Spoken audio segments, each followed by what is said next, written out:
Race car should have less downforce. Driving a race car should be difficult, and it should look that way. And that's what humans want to see. I love MotoGP racing. Why do I love MotoGP racing? Okay, the bikes are cool. But what's cool about it is there's no downforce. They pass the head of MotoGP. I'd grab them by the shirt collars and I'd say, stop these little winglets. Stop Take these the little wings off the bike. Get them away. The reason MotoGP is so good is you don't have that stuff. Don't give them downforce. Okay, welcome to It's Not the Car. This is a podcast about the human side of motorsport. It is also a podcast about the only possible cure for what the humorous Douglas Adams once called the long, dark tea time of the soul. It's that period late on Sunday afternoons where you have some time, but not too much time. And you know Monday's coming, and the clock just sort of ticks on in this kind of inexorable and only like lightly irritating way. And all you really need is a distraction to get you through the end of the day. Something that makes you feel as if it's really okay that you don't fold laundry or mow the lawn right now. And also, it's still the weekend. Monday isn't quite here yet. Don't think about work. So, thinking about or watching or going racing is maybe a cure for that, I guess. I don't know. No one should ever trust me with a microphone. My name is Sam Smith. I'm a writer and a club racer and a reformed journalist. Ross is off today. He's testing at the Michelin Proving Grounds with BF Goodrich to get ready for one lap of America, which means it is just Jeff and I. Hi, Jeff. Hey, Sam. How's it going? It's weird not having Ross here, but he's testing with BF Goodrich for one lap of America. It sounds pretty cool. Why aren't we there?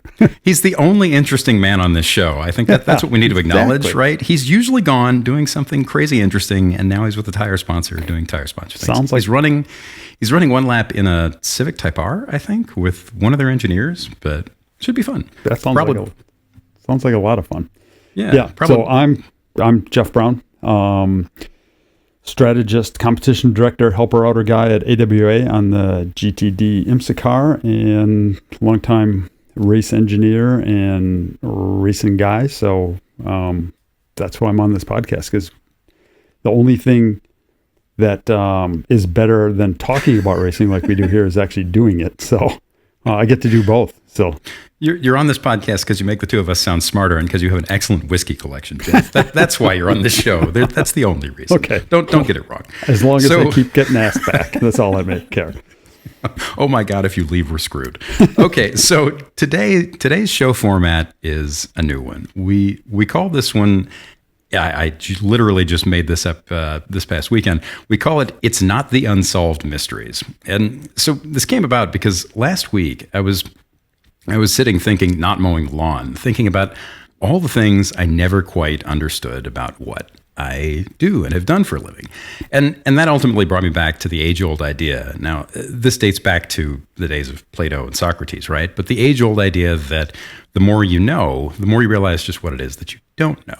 So this is one of the many ways we talk about that concept on the show, right? The mysteries or the behaviors, the ideas in motorsport that we find, fun or awful or wonderful or funny or whatever. All of this is, if we do this right, will be the stuff that we've wondered about the why for years, but have long since kind of admitted to ourselves that we don't have answers. And the other key here is that this is the stuff that we'll maybe never have answers for, too. But that's what makes it interesting. It's part of why we love the sport, and it's part of why we do what we do. It's part of why Jeff and Ross are so good at what they do, right? Because as with so many things in life, if you're in or around cars and speed and racing and you're not learning, you're basically dead. So to kick things off, Jeff and I are each going to spit out a couple of mysteries, and we'll pull them apart. We'll touch on maybe those two ideas or 20 other ideas. We don't know where it's going to go. We're just going to see what happens. And Jeff, because he's a giant weenie, said I should go first. And unless he's changed his mind, I'm going to go first. Jeff, am I going to go first? You should go first because it's easier for me to react than to have to actually think of something in advance. So... Fine. Sure. You go. Okay. All right. So I sat down to make notes for this, and you're going to have to forgive me because I I realized after I made all these notes that I had kind of built myself a rant. And I don't do rants, at least not anymore. I used to do a lot of rants when I was younger. But I don't tend to go into this area often because it feels like you're just sitting there griping without a solution. But this is one that's particularly close to my heart. So I like to call this the Gurney paper problem. It's the problem of giving the spectators, giving the fans what they came for. And I am the first person to say that. I'm far from the first person to say this. And again, you'll have to forgive me. It comes from a place of love, but it's broken. And it's a part of the sport that's been broken for a long time, right? So the first semi-modern appearance of this theory dates to this white paper that Dan Gurney wrote in 1979, this infamous piece of the sport that eventually led to, it was a giant positive effort. It eventually led to the restructuring of American open wheel racing. And incidentally, that white paper is online. You can read it if you Google it. But ultimately, the point that he made in this, 2 or 3 page essay, it might have been longer. The point that he made is the point that every sane observer of motorsport has made since the dawn of time. And it has been made about every branch of the sport. And it's the fact that every branch of the sport keeps gravitating back to the same problems. How everyone in any corner of racing keeps operating in their own little snow globe fiefdom of how we've always done it. And the momentum of simply showing up at a day-to-day job in a business, doing the same thing over and over again because you're very busy and you don't think about the ultimate customer. You don't think about who you're doing it for, from the owners to the drivers to the guys who huck the tires over the wall or drive the trucks. People give this idea a lot of lip service, but in this case, in any arm of racing, I don't care what it is, the ultimate customer is not the sponsors, it's not the networks, it's not the streamers, it's not the teams. It is the fans. And here, I don't mean the diehards. I don't mean the ones who listen to this show or Dinner with Racers or who read and listen to Marshall Pruitt or who read Racer or Road and Track. I don't even mean the you and me, the Sam and Jeff when we're sitting in some garage or on some pit box. I mean the casual fans, the people who have lives outside of racing, who may come into the sport curious and watching it, and they are consistently treated as a nice to have, even in the years when the sport is sucking wind in audience and investment, when it can't find its ass in a pair of pants with a flashlight. And that ultimately, God, I'm so sorry this is just going to keep going. I really feel strongly about this. That ultimately, this is the problem of context, right? It's every single series from club racing on up, every promoter, most of the agencies, most of the marketing effort, it all obsesses over, they'll obsess over the technical aspects of the rule book, over the business model that keeps the teams running, over, a fillip on an end plate and the microscopic amount of air that gets moved from it at 180 miles an hour. They'll think about any of it, but they don't think about the fact that racing is just ultimately deeply, deeply boring to watch if you don't know what you're watching or why. If you don't know the story or the context, why the cars look and work as they do, why the drivers do what they do, why the people on the wall do what they do, why certain races are so compelling for those who know the background, or they're legendary, why there's so much of a draw, places like Indy and Le Mans. If you don't know the details, and this matters when you're watching it on TV, but it matters especially in person when you're at the track, right? Once the novelty of the spectacle is gone when you go to your first race, when the surprise, the noise and the shout and the glitz, when all that kind of fades away and becomes like, yep, there they go again, they're coming by again, it ultimately is just a bunch of cars driving past in circles. And maybe somebody sneaks past someone here on the brakes or somebody past somebody on the straight there. But it just turns into a nothing burger spectacle. And you see fixes, right? People sometimes get a chance to think about it, from balance of performance changes to the way Formula One has attempted to evolve and actually evolved in some way under its current owners, Liberty, after the wake of the long and stupid stagnation that was the late stage days of Bernie Ecclestone's ownership. Before that, Gurney's point, and the white paper echoes this, and you really should read it if you get a chance. It's old, but it is still accurate. It's amazing how much of it translates to today. His point was always that spectacle and heroism and humanity and the obvious display of immense talent and skill in the face of clear risk, it's all more compelling than mere machinery. And it's this idea that people don't ultimately come to racing for crashing, at least not anymore. And they don't come for, oh, wow, that whiz-bang thing just went by me really fast. At least not if they stick around, right? They come to see gladiators doing gladiatorial things, people who have skills and talents beyond normal folks doing what they do well, and the best people in the world in those arenas doing that. And in the end, sorry, Jeff. No, I'm just sitting here going, yep, check, check, agree. So keep going, finish off. I swear, I've got like three more middle-aged man points on this, and then a subclause and another subclause. Yeah, so it's so much of the sport has gotten in the way of sharing that, right? It's in the obsession with speed over show, this thinking that if they just make the cars faster or pass more often, it's going to help it. It's in this obsession with aerodynamics over competition, which is related. It's in this obsession with not reinventing or changing in the face of obvious difficulty because you risk something. Because you might risk the audience you have or the business you have or the sponsors you have. And that's absurd. It's anathema to how racing works, because ultimately everybody gets into this because they like solving problems and doing new things and finding out what we didn't know yesterday.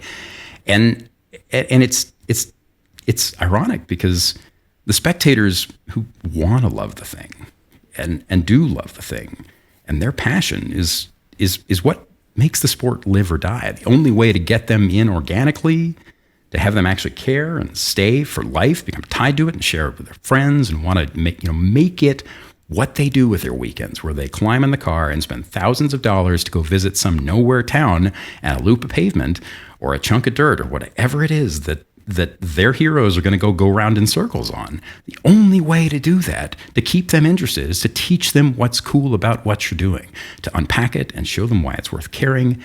And in some cases, that means over and over. But at the end of the day, you have to do it. And the sport just keeps pretending like they're doing it. And it doesn't get done. And that ends my TED Talk. And now I'm just going to never say anything for the rest of the show. No.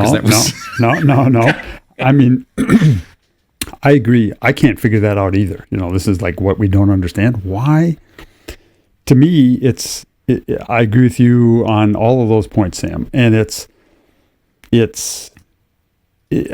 I get to go to a lot of different races, and I'm a big race fan too. And I see this happening. It was, we humans like to watch other humans compete against each other. Sometimes we use a tennis racket. Sometimes we use a golf club. Yeah. Sometimes we use a race car. Sometimes we use other equipment, footballs, whatever. But it's always comes down to the humans competing against the humans. That's what we like to see. To me, the car in racing, the car needs to be a non-factor. There's geeks that like the technology and all of that kind of stuff, which is cool. And I'm an engineer and I enjoy that. But that shouldn't be the competition. That shouldn't decide who's going to win and lose. The skill of the drivers and the crew personnel to go over the wall and the decision making in the pit box, that should be what comes down to who wins and loses. And critically, going back to Gurney, it should be obvious. Yes. That Gurney said one time, the guy who invented the Gurney flap and invented downforce, said that cars should have less downforce. Race cars should have less downforce. He said, driving a race car should be difficult, and it should look that way. Yeah. And that's what humans want to see. And it's why I don't understand why they do some. You mentioned BOP and stuff like that. To me, I love MotoGP racing. Why do I love MotoGP racing? Okay, the bikes are cool. Cool. But what's cool about it is there's no downforce. They pass. We're talking about things they don't understand. If I could get the head of MotoGP, I'd grab him by the shirt collars and I'd say, stop these little winglets. Stop Take these the little wings off the bike. Get them away. The reason MotoGP is so good is you don't have that stuff. Don't give them downforce. you can see the rider. He's moving his weight around. He's shifting. He's putting his knee out. He's getting his shoulder on the ground. You can see the rider doing his thing. It's so hard to see a modern day, in a GTP car, they're closed in. And yeah, I guess there's a guy in there, but you can't see it really. Right. MotoGP, you can see him doing his thing, and he's backing it in, and the bike's not, it looks like it's about ready to crash all the time, but they're so freaking skilled that they don't crash all the time. Love that.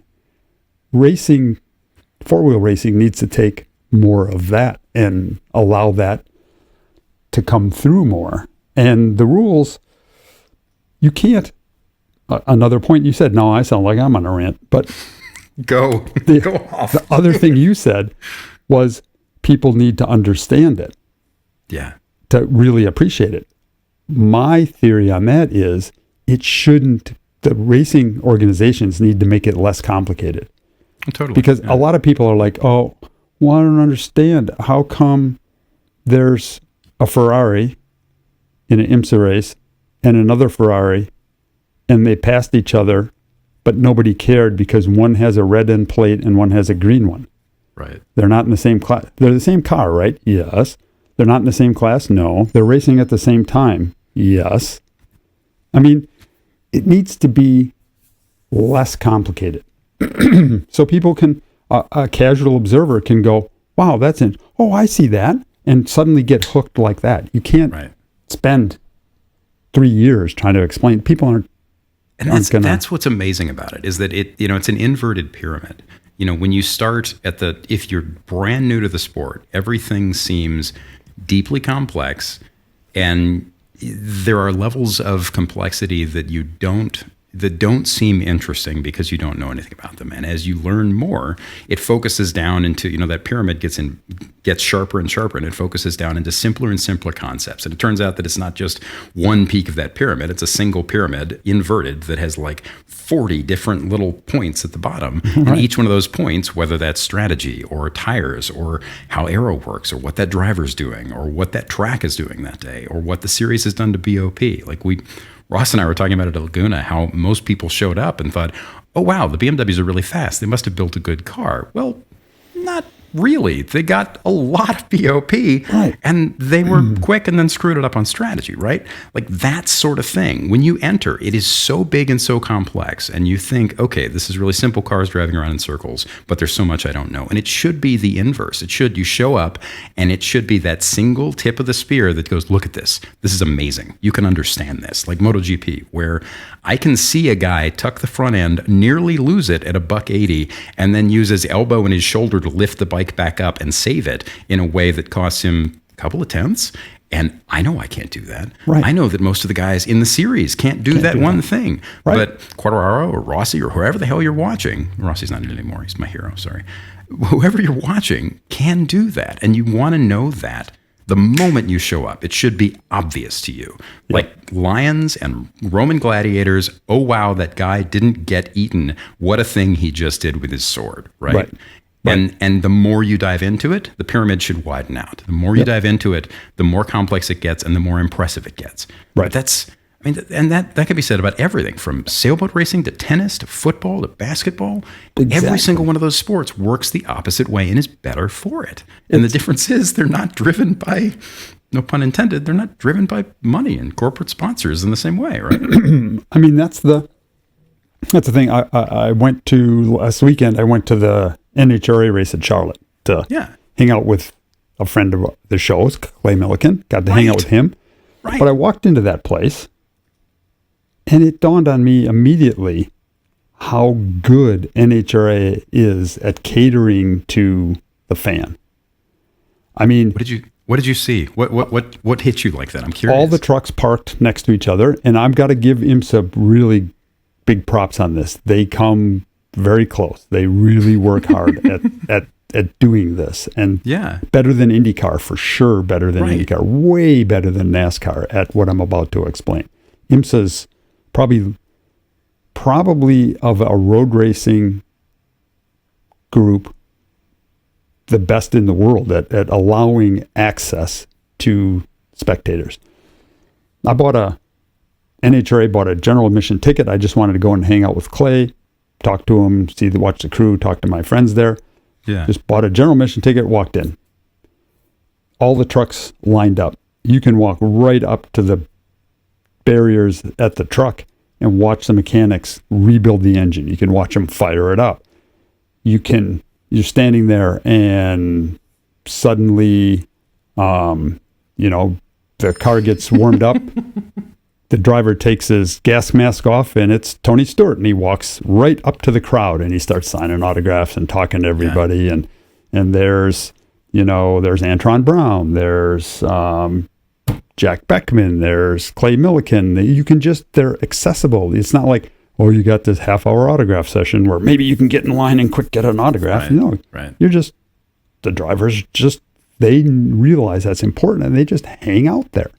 And they've been, and to IMSA's credit, and to IndyCar's credit to some extent, and even a lot of the stuff that the FIA does, although not a great deal of it. I take that back. A lot might be a stretch. But, IMSA, American Sports Car Racing has had, the fan walk dates back to at least the American Le Mans days, right? So that's a 20-year-old tradition. That is so cool. Yeah. And it's really cool. The cars are parked up on the front straight, and everybody can walk out, and the drivers are standing there, and you are inches from them as they are in full race prep. And I remember, the first ALMS race I went to right after the series started, I was high school, college age. I just remember thinking it seemed impossible. It seemed impossible that was available in there, and yet it made a big difference. And like I said, to their credit, IndyCar, NASCAR is slowly moving in this direction. IndyCar is moving slightly faster, but these are small changes, and they tend to fixate. Sanctioning bodies are corporations, and they're also corporations where, again, I think on a certain level, you could, from the outset looking at it, it always seemed as if these orgs don't quite know what their end product is, even though they have a very strong idea of what they think the end product is. They don't know how the customer perceives it and consumes it. And they're slowly making changes, but it's not.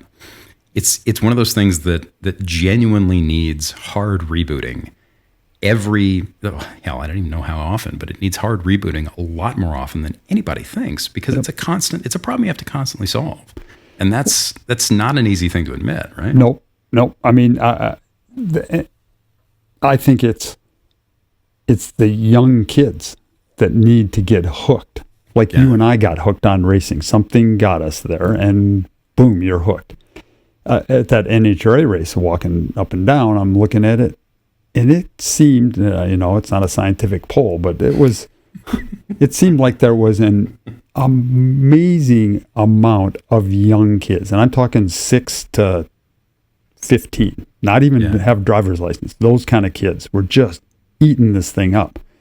And there's something about standing right behind a nitro burning top fuel car when he's warming it up, and it's pretty cool. Right. But it's also pretty cool to stand right behind a Aston Martin Valkyrie GTP car when they warm that up too. So that thing showed up at IMSA. It showed up at Long Beach, and Ross and I, some people may know this, I think we've mentioned it on the show, Ross and I went to go hang out there. We don't get a chance to see each other in person that often. And we went to go hang out and to say hi to you, and you were there with your family. And it was interesting for two reasons. One, Ross Bentley has apparently been to a racetrack as a spectator and not a worker, not a working person, I think 3 times in the last 30 years. Right. And so I got to see him sit in the stands and just kind of look around and be like, oh, well, what do you do? What do we do? Right. But the other side of it was just the fact that I think he clued into this on some level, because he kept looking for more, he's Ross, right? He seeks out more information and asks questions, kind of it's hardwired in his brain. And he kept looking for more context and information. He was pulling data on his phone. He was looking at lap times and all. We talked about it. Your son Colin was there with Meyer Shank and the Acura prototypes, and we talked. At one point, he was like, "I would love to see the data. What's going on there and why? Because this happened, this happened, this happened. The car just went by. Colin did this. I want to know why. Has he thought about this and that and the other?" And that's a guy who has the ultimate set of knowledge that you could ever possibly have to be an educated spectator. And he's sitting in the stands going, there should be more. Right. All of that everything I just said was really just kicked off in my head because you said Valkyrie, and I thought, oh, it was cool to see the Valkyrie because it was at Long Beach. It made a noise. Sorry, but that was the thing. It mattered, right? And that's what IMSA does a very good job, and I think needs to take that, what they're doing a very good job of, and expand on it even more. NHRA does a little bit better job. NHRA, and I'll give you a thing. NHRA, that is quite simple to understand. Mm-hmm. Two cars line up, somebody says go, or a light turns green, and they both mash the gas, and one guy gets to the end before the other guy, and that's it. It's pretty straightforward. If you can't understand that, I mean, football is a quantum leap more complicated than understanding a drag race. Right. That's cool, because a 6-year-old is going to go to his first drag race and go, whoa, oh, that guy got there first. Cool, because he's already raced his buddy in a foot race doing the same thing. So he understands immediately. That's what's cool. We should probably get on to Jeff's mystery here, but I want to close with this. It's interesting to me that, you know, and Top Fuel really is, if that's the ultimate distillation of what we're talking about here. You know, you can stand in the paddock and watch two guys rebuild something that a long time ago resembled a Hemi in the space of what? How long did it take? You said you were watching them. They had the heads off in 2 minutes? They had the heads off in 2 minutes and 31 seconds, Clay's guys did. And that's from the time the wheels stopped under the tent. Right. The clutch was out. The heads were off. The blower was off. The pistons, the oil pan was off, and the pistons, when they pulled the head off, the pistons got pushed from the bottom out of the cylinder as the heads came off. The only reason the pistons couldn't come out sooner was the head was still on. 2 minutes and 31 seconds. But that's the perfect example of it, right? And the Valkyrie, I think, hints at it. It's not that so many people in the sport are convinced that racing is becoming less popular among young people, or that people are less interested in it. And then, man, Ross and I sat down in the stands at 6:45, I think, on Friday. And it was really foggy, and there's a big marine layer off Long Beach. The track is in downtown. It's on the public streets, always has been, and it's right next to the water. LA famously gets these giant cotton candy layers of marine layer fog from the way temperature inversions work. And one of those had settled down over the track, to the point where sometimes you couldn't see more than three, four corners ahead, no matter how high you were.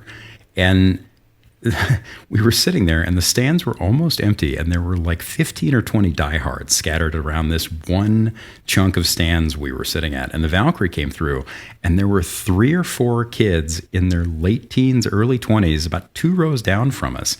And that Aston, that naturally aspirated, noise-making Aston, came through, yowling and wowling, and all three or 4 of those kids stood up, started cheering and clapping for nobody, for a car and an effort and a driver that couldn't hear them and a team that wasn't there, because they loved it. And that core is there. People still care. And if you go to grid life events, if you go to drifting events, there are so many people who are genuinely into it. And I really do think it's a problem of execution and not of core properties, right? It's not the stuff at the bottom of the barrel. I agree. And some places are doing it better than others, and they could take examples from others, and they could take examples from themselves of what they're doing. IMSA, again, because I see it, there was a point when IMSA was horrible on that. It's 6 classes and different rules, and nobody could understand it. I was involved in it, and I didn't understand it. Why is that car? Oh, yeah, right. He's not racing us. Okay, that's good. I didn't understand it. It's much simpler now. It's much easier. You have teams are embracing it, too. Teams are not immune to some criticism on this front. Also, I think AO Racing has embraced that whole thing for the fans. I mean, there will be people, I'll get there before, real early in the morning, when the gates just open for crew guys to come in, and 15 minutes later, when the fans can get in, there'll be a line of people at the AO Racing tent before they've unzipped the tent. And they'll unzip the tent, and the dinosaur, a guy dressed up in a big dinosaur suit will walk out and greet everybody, hello, and hand out AO Racing, Dinosaur, Rexy, and Roxy stuff. I mean, that is what we need. AO's doing a great job. IMSA supports all of that. Yeah. And for those who don't know, like the AO car, it's a pair of 911 RSRs, and they're done up like dinosaurs. Like the front bumper is a big grinning mouth, and like the models are out early, and the hero cards all have dinosaur stuff on them, and they've leaned into it, and they've leaned into, like, it's a carefully calculated, well thought out way to get people to care about what's ultimately just a couple of Porsche race cars. Right. And people do, they name the things, they have livery, and they engage with the fans on social, and it works, and because they think about it, and they're thinking about it not from, how do we get this much exposure for our sponsor, yada, yada, on the end plate with the hat dance and this, that, and the other. And we really need it. Like, no, they're trying to have a good time with it, and they're thinking about what people actually care about. And I think the future, this sounds like something great. The future are the kids. Well, of course they are. The children are our future. Right. They are. But they are for our sport, right? Yeah. I mean, I think NASCAR is finally maybe realize that, because there's like no 16-year-old, or very few, are super geeked about a NASCAR race. They need to change that, because the racing is still pretty darn good, but they need to get people involved, people interested. There are a lot of 8-year-olds standing outside of the AO tent wanting to get a picture with Rexy and Roxy in the car and cheering it on and stuff like that. Oh, we need those kids involved in it. And I swear this is the last thing, and then we need to move on. But I love how, like, the NASCAR is a perfect example of, for so long, the whole not invented here, close ranks, nobody sees the wizard behind the curtain problem, right? They famously, more than a decade ago, they stopped releasing spectator numbers, and I think also viewership numbers publicly for television, because the numbers were dropping, and they didn't want people to think the business was shrinking, which, like, yeah, that's a traditional way of doing it, and it works. But at the same time, what's the Barbra Streisand problem, where she made a big deal about how her house was on Google Maps, and she wanted it taken off years and years ago, and she went to the press, and there was a lawsuit, and the big end, like, punchline to it was that before that, no one had cared about where Barbra Streisand's house was on Google Maps. No one gave a rat's ass. Right. And then all of a sudden now everybody was looking at Barbra Streisand's house on Google Maps because it was there. Right. And it's like, when you start talking about how everything's fine except no one gets to know the details, things are not fine, and everyone knows it. Right. Okay. Yeah. Mystery number 2. What do you got? Lay it on me. Well, when you first when you said, hey, here's our topic for this recording, I was like, for just this one, or is that the whole season? We're going to do things I don't understand in racing. So we'll do 52 episodes this year. Yeah. Okay. So that list will take about 3 years worth of episodes. So the first one that popped in my mind is one that I think is probably every race engineer and driver is up against, especially in endurance racing, where you're using multiple sets of tires. IndyCar the same way. It's the tire. I don't understand the tire. I understand it's rubber and it's gooey and you make it hotter and it sticks to the track better until it's too hot, then it sticks really worse. And I get that. I've read a lot of books on tires, became even less knowledgeable after I read those books because it doesn't seem to make sense. We use tires all the time, and we even use the same tire all the time. Like just right now in the GTD car, we've used the same tire for all last year and this year, up to this year.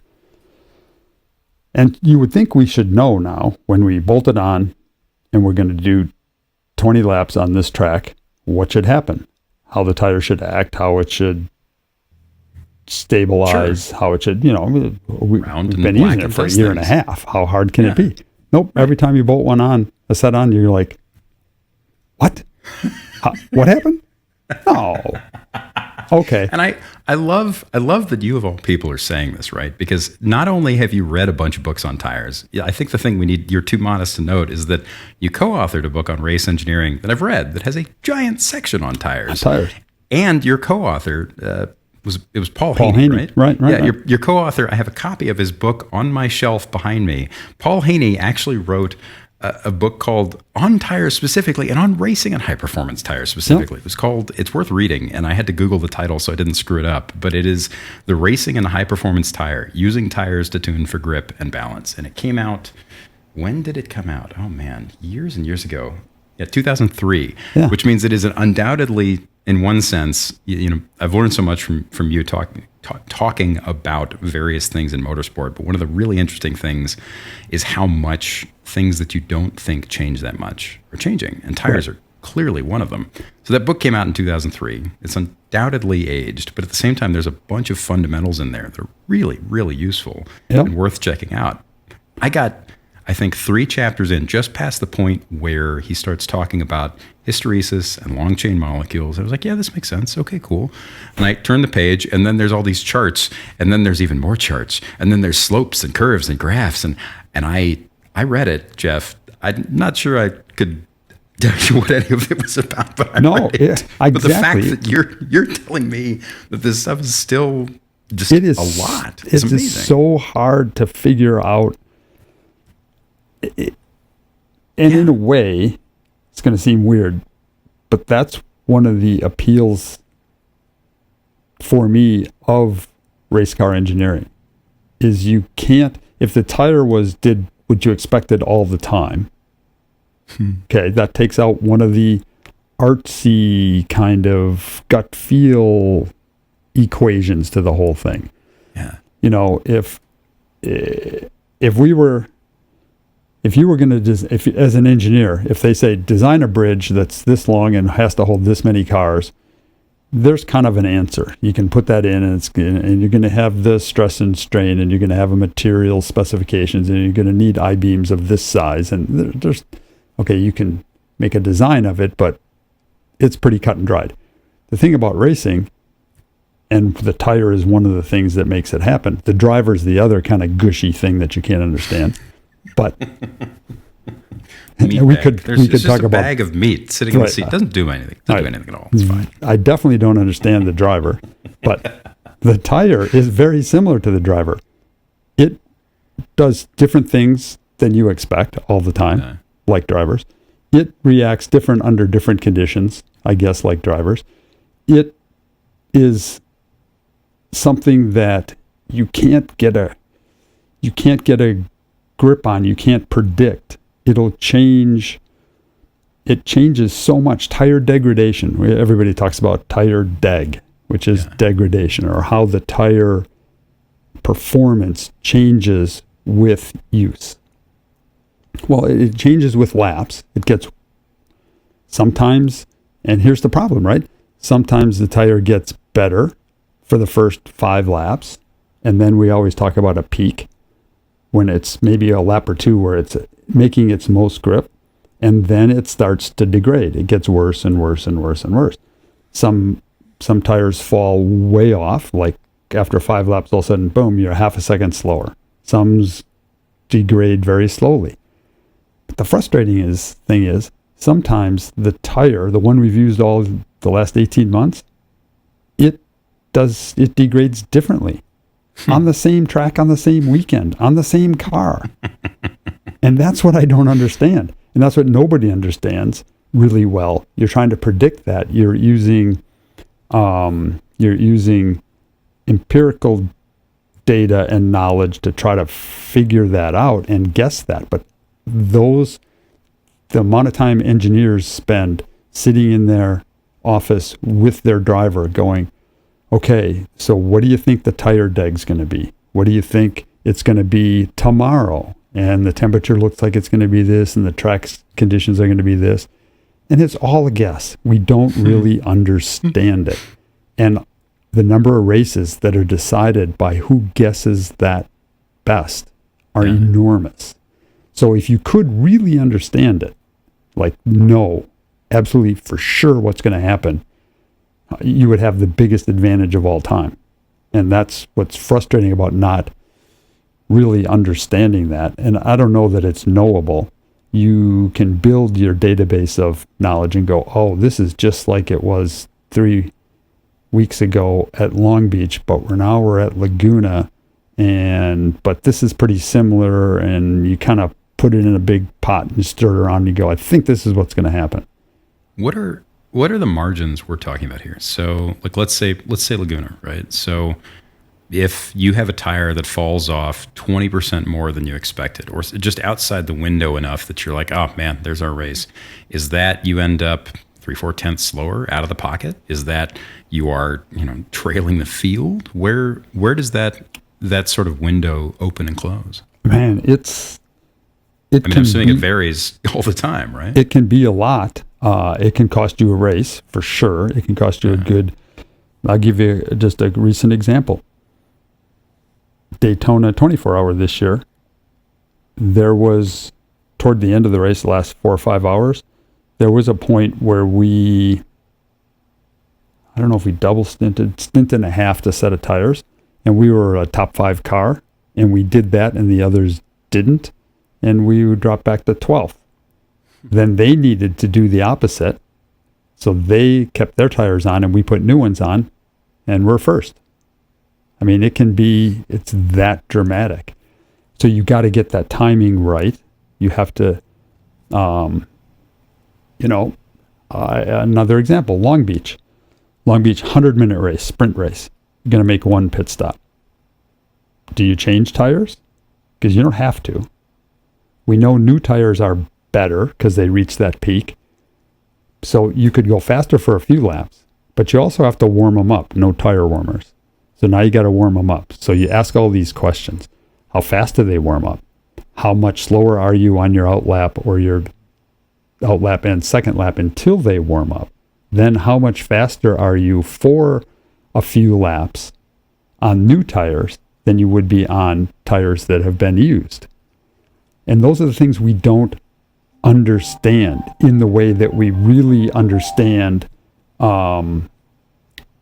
other like suspension geometries and aerodynamics. We can measure that really, and it's going to make this much downforce for sure. We don't understand all those tire things, but we're guessing on those tire things to try to get, and that's critical. That's going to decide our race. And, again, back to Long Beach. Some guys changed tires, some guys didn't. And this year, the guys who didn't ended up winning the race. Yeah. But I think that's worth commenting on with regard to everything we talked about earlier, right? Because, again, you mentioned Daytona. You guys won. You won Daytona with a relatively young team with odds pretty far stacked against you. And so many events like that end up being won on, you can have, just as you can have the best team in the world with every single person there is the best at what they do on the planet. The car could not have been better. The drivers couldn't have been better, and you can still lose. So many teams win against the odds simply because, the odds are simply stacked with major events like that, but especially any race, right? The odds are simply stacked toward those who have done it more often. And AWA had not run that car at Daytona a lot and hadn't run in that race much. And you won. And it came down to a lot of small moments of chance. And that's not a knock. That's really, really cool. And yet knowing why it's cool is part of what makes the story more interesting, Right. Because you had to be in the right position to take advantage of it. And a lot of it's on tires primarily, or one of the big ones is a gut. It's a guess. It's a guess. You try to learn what you can to the point of not knowing about tires, not understanding tires, which I don't.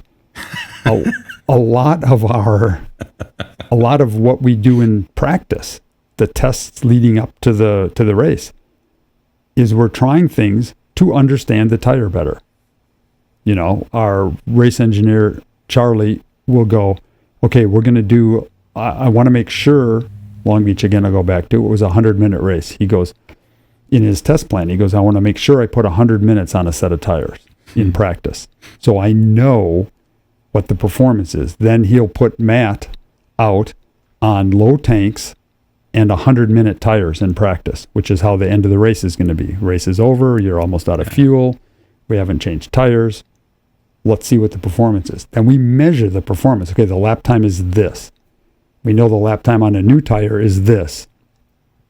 Now we can do the math. Should we change and take the warm up? And we'll practice our tires to try to understand the tire better because we know it changes. Once we know that, we learned that at Long Beach. Now we're going to go to Laguna. Does that apply? Not a chance in the world.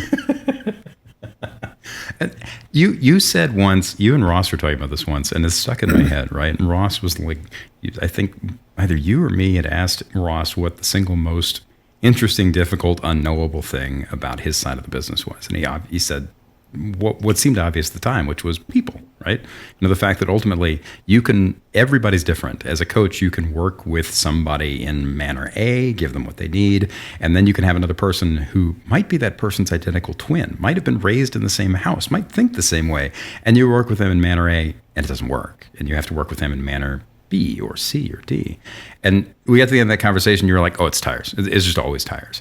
And the fact that, like, ultimately a person is a black circle of rubber just there's like 3 little breakers in my brain that go off. It just make me very happy. But we've talked about this a little bit before. We did an episode we had a series called Instant Expert that comes up from time to time that we did on tires. And one of the things you mentioned in that was just how hard it is to simulate a big pile of, as simple as it sounds, composite and steel belt and rubber. And the notion that it is the seemingly simple thing is, full circle alert, being a writer again, is a really complex system. It's way more complex than it looks. That stuck with me. But I'm curious, I know you've learned things about them over the years. So I have 2 questions to kind of put a bow on this. Okay. The first one is what have you learned about tires that you didn't expect to over the years, that you thought, you initially thought for a long time it was just like, it's a giant mystery, we'll never solve it. And what is there, and there doesn't have to be, but is there a part that you eventually thought would come totally clear? Like you'd get an answer to it if you stuck in the business long enough, and it didn't happen. So it's 2 sides of the same coin, right? Okay, let me answer the second one first. Okay. All right. I used to think, we would, the reason I'm answering the second one first is because the first one, like, what have I really learned that nothing. I was going to say, scuffing tires, you always scuff. No. Okay. You want to put a heat cycle in your tires to make them last longer. So no, not always. I'm like, all the things I learned, I didn't weren't learn. Really learnings, right? Yeah. I'm not really learning. There's this a guy who was the best brake guy. Now we're talking about brakes, but the best brake guy on the planet from PFC, a guy by the name of Derek Dong, passed away recently. But he always used to talk about tribal knowledge. Okay. I would say, well, is that exactly what I should do? He goes, no, that's just tribal knowledge. And that's what tires are. They're total tribal knowledge.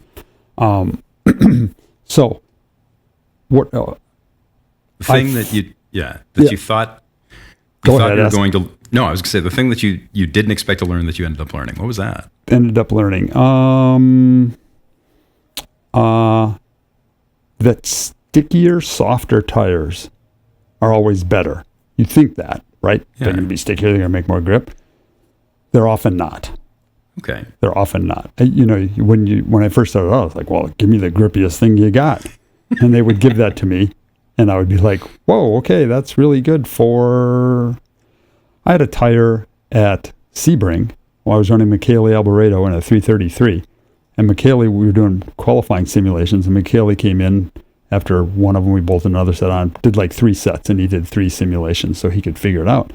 I said, well, so how long does this tire last? Is it a lap, 2 laps, 3 laps? Like what kind of qualifying run do we need to go? And he goes, it's done by turn 15. And there's 17 turns at Sebring. It lasted less than a lap. Can you say that in Alburrito's accent? I very much want to hear the Jeff impression of the Alburrito No, accent. probably. The tire is shit. No, I love all the Alburrito stories. They make me so happy. Yeah, but and this is Michele coming from Formula One, where they had qualifying specials, and so if there was a guy on the planet that knew how to use a qualifying tire properly, right, it was him. Tire was too soft. You just couldn't make it work.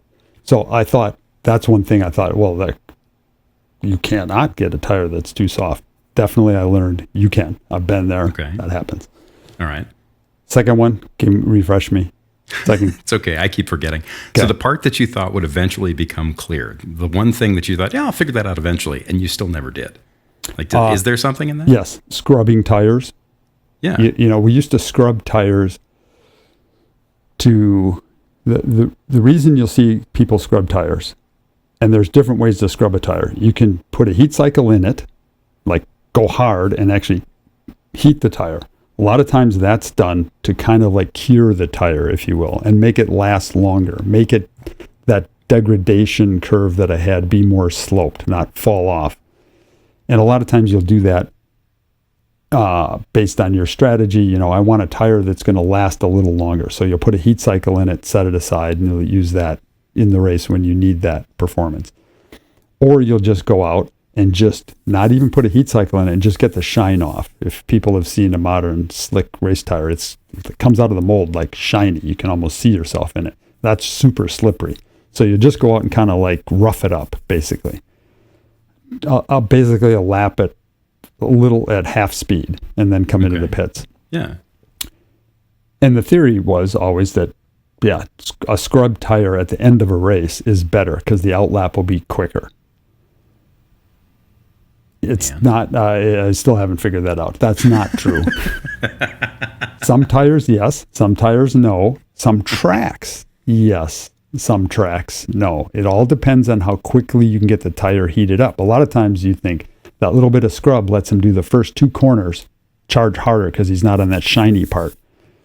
But that, even though you haven't put a heat cycle in it, it still takes a little bit of the performance away. And it can be based on how long it sits, because now you've opened up the pores. And if you scrub it and let it sit for 2 days, if you scrub it on Friday and use it on Sunday, it's different than if you scrub it on Sunday morning and use it Sunday afternoon. So that's why I don't understand. Okay. I have one more thing in my notes for this show, and it's completely out of context, but I love it. It's a Jeff Brown quote. You related, we were talking about this before we started taping, and you said, you know, you used the computer, like a computer box as a metaphor, right? Just anything with silicon in it.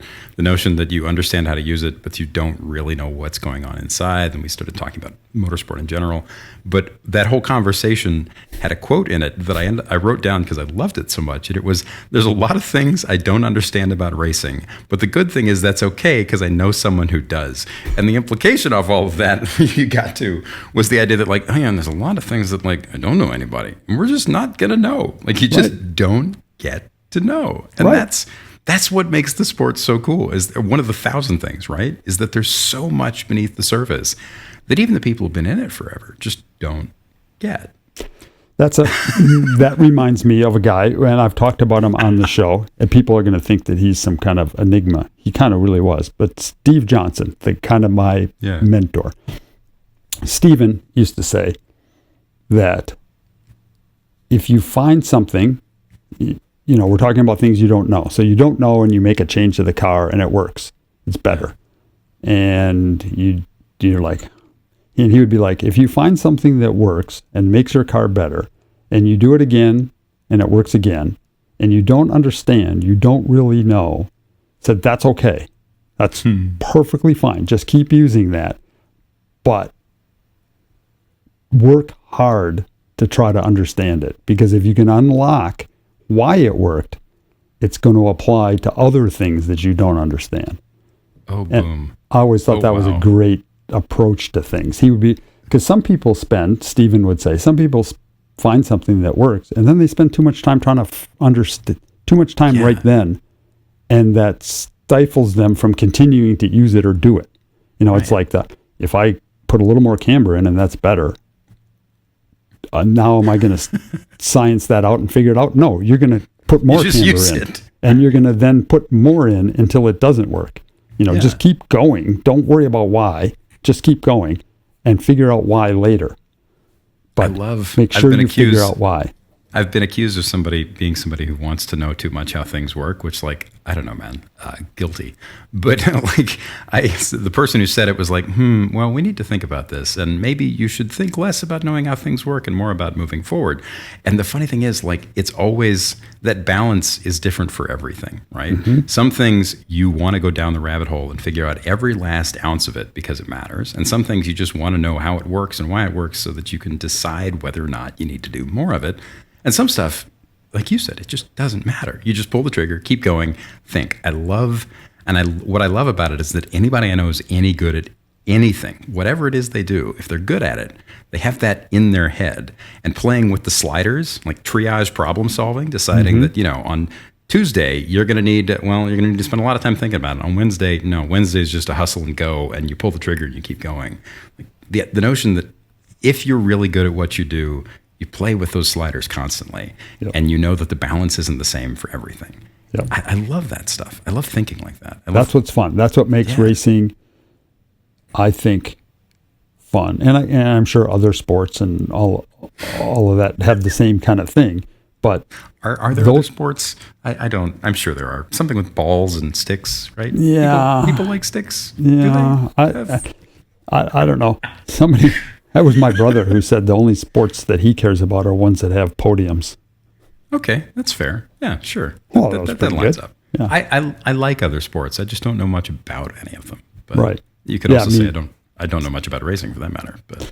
But that's the whole point of the show. That's what's cool about racing is, like I said, if you could figure it all out, like building a bridge, right? All the engineers would come up with the same answer because there's a right strength that bridge has to be. Well, if racing was the same way, everybody would come up with the same answer and you would race and it would be boring. But here there is, and now I'll do the journalism thing that you talk about. We'll go back full circle to your question.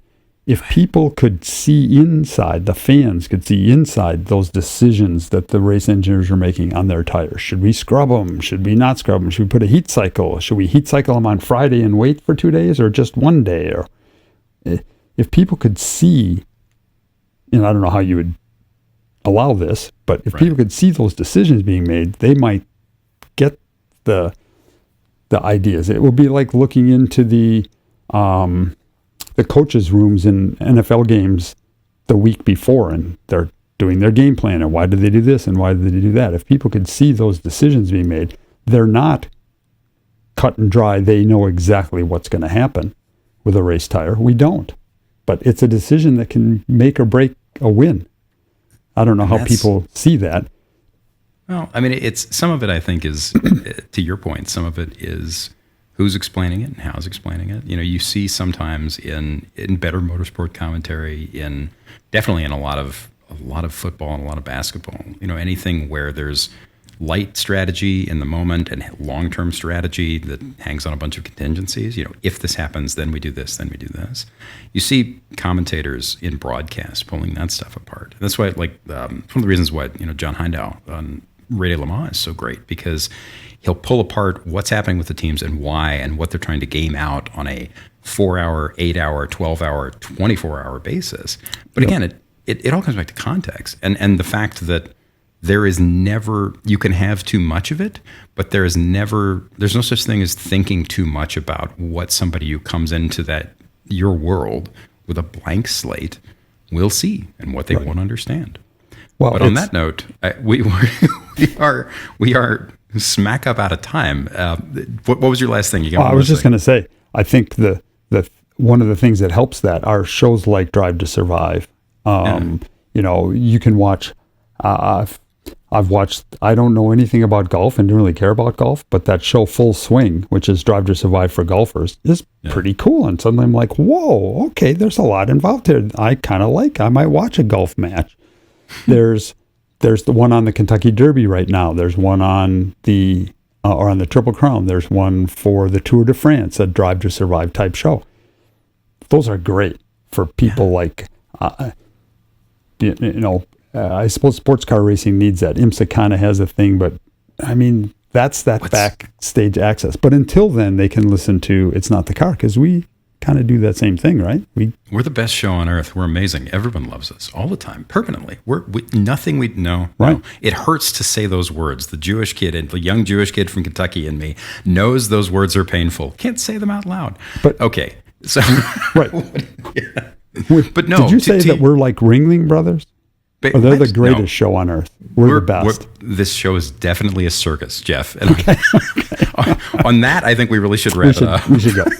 This is what happens when we don't have adult Ross in the room. Right. Okay, so we are out of time. That's the show. Tune in next week when our topic will be that. Oh hell, it'll be that time I was at Long Beach with Ross and Jeff for the IMSA IndyCar weekend, and Colin Brown, Jeff's prototype driving son, who's signed with Acura. He gave us a tour of his team's transporter at Meyer-Shank Racing, and in the back of the transporter there was a giant stash of snacks and candy and things. And well, I stole all of it, put all of it in my pockets. And I went outside and I stashed it into a pillow fort I had built outside of Turn 5. And I mean, later the cops found me, and that was terrible. But, I only spent a week and a half in jail, and the things I learned in there would change a man, but they didn't change me, because I'm not a man. I'm something more. I am the heart and soul of everything. No, I can't even do that. God, the Jewish voice in my head again. I have a Jewish grandmother, which means everything always comes down to like, what, me? Okay. On that note, I'm going to read us out. No more gibberish. Jeff, can I read us out? Go. Okay. It's Not the Car is written, produced, and built by the two hosts you heard today. Mike Perlman is our executive producer, and I'm the show's creator. If you like this episode and you'd like to support what we do here, well, you're one of the best humans to have ever existed. Check out patreon.com/notthecar and click Become a Member. We also have a merch store and a show site at itsnotthecar.com. Last I checked, there were t-shirts on there. And if you've made it this far in the show and you're listening to the end of the show and you're listening to me read us out, I'll tell you a secret that will get approximately 2 people excited. And one of them will be my 9-year-old daughter, for whom I just made an It's Not the Car hoodie through our merch store. The secret is that eventually I'm going to spit out another round of merch, and that's going to come in the next month or 2, I think, because I've got ideas. It's all goofy. People have been really great supporting the show. You guys have bought a bunch of merch. Thank you. If you're enjoying the show, please leave a review and share it with anyone you think might enjoy it. Your recommendations make a huge difference, and they really do help us keep It's Not the Car on the air. As always, thank you for listening. Keep having fun.